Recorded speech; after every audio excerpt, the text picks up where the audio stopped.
before I get started, I do have those disclaimers to get out of the way. I live near a major highway here in the country of Belize, so you will hear those motor vehicles in my background. Where I live, there's also a lot of wild birds. You may hear them calling, chirping, and crying in the background. And thirdly, I have dogs. I have dogs, my neighbors have dogs. So if anyone comes in this neighborhood, you will hear those dogs, including my own, start barking. And with that, I get back to my regular scheduled program. Hi friends, welcome back to my channel. And I hope you guys are doing well today. Today we'll be doing a color with me session using this little guy here, the Yinmn Blue. I'll be using that color to color this illustration here. Now, if you're part of my Patreon, this is a part of your May, I believe, color with me coloring pages. So if you're a member of the Patreon, you can actually download this and color with me.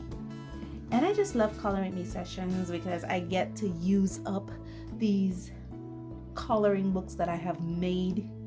I have quite a few. I was looking at my bundle, literally, and there's about 1, 2, 3, 4, 5, 6, 7, 8, 9, about 9 coloring books that I have.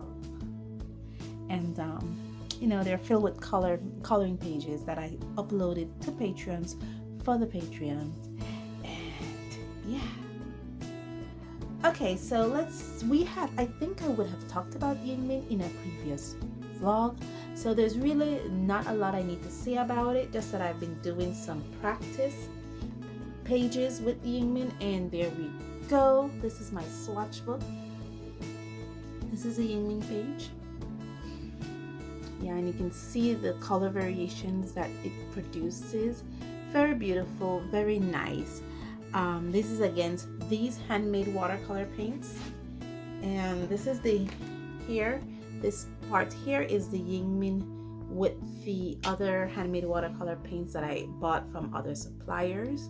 So as you can see, it does give a nice range of colors, and it's that range of colors I'll be using to plan out my coloring pages.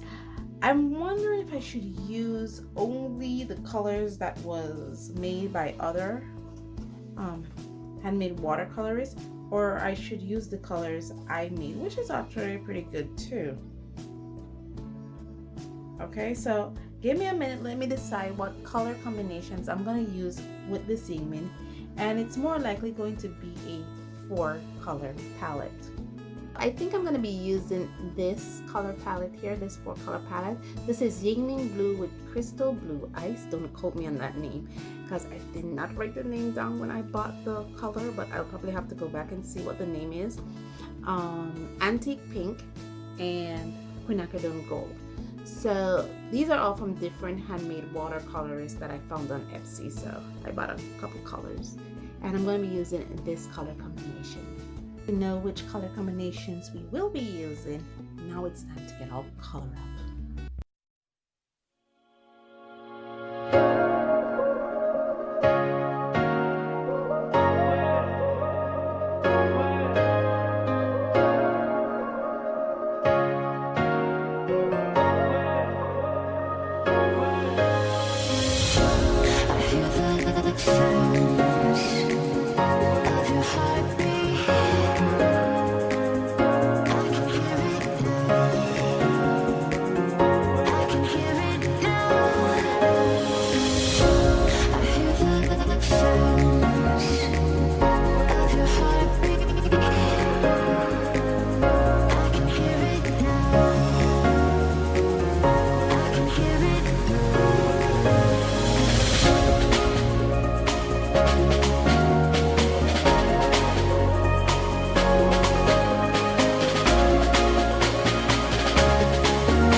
Okay, for the purposes of this illustration, I am going to be leaving the shirt white, so you know it kind of contrasts to me against the blue background here. One issue I had while painting with this, and this is something I will highlight when I do my Patreon early access for this video and put it in the description for the Patreon to emphasize it, is that I noticed that the Yinmn Blue pigment versus this ice crystal blue pigment is like night and day. And allow me to show you, let me see if I can push this a bit to the back, and allow me to show you my mixing tray here. And you can see a lot of the, especially where I have the ice crystal blue, that is the opaque color, the one that's mixed with, I believe, PW6. You can see a lot of it. That's because this pigment is very, very opaque. Another thing I noticed about the pigment, besides its opaqueness, is that it's very light in the weight of it. When I say light, I mean light in its weight, compared to the Yinmn, which is a bit heavier in its, I believe it's molecular weight, versus the ice crystal blue, which molecular weight is not as heavy. And the reason why I say that, and this is not something that I am saying definite, but the reason why I'm saying that is because, okay, look at this puddle right here. You can see a lot of the ice crystal blue pigment, but when I should turn the puddle this way, you can see the Yinmn Blue pigment right under it. So the molecular weight of the Yinmn Blue, I am suspecting, is very, very heavy, that when it goes into this mixture, even though it looks like it's the white crystal blue dominates, if you dig deep enough, the Yinmn Blue pigment is right underneath there. And that kind of threw me for a loop when I was doing the sky, because I was getting, when I put my brush in, I was getting a lot of this when I actually just wanted a medium between what is on top and what was on the bottom. In all, it was a very enjoyable, relaxing experience. Whenever I lose myself in the painting process, it is a great day. If I don't feel like I'm fighting and getting frustrated and thinking to myself, when is it going to be over? If those things don't happen, it was an enjoyable and fun experience. And I still have enough Yinmn Blue, as you can see. Even though it's a little thing I have here, I still do have enough to last me 1 or 2 more illustrations. So this little thing here is quite enough, guys. And it's definitely a paint I want to experiment with more in the future. Thank you guys so much for joining me on this journey. Thank you, thank you, thank you. And as always, stay safe, stay blessed, and I'll see you in the next one. Bye.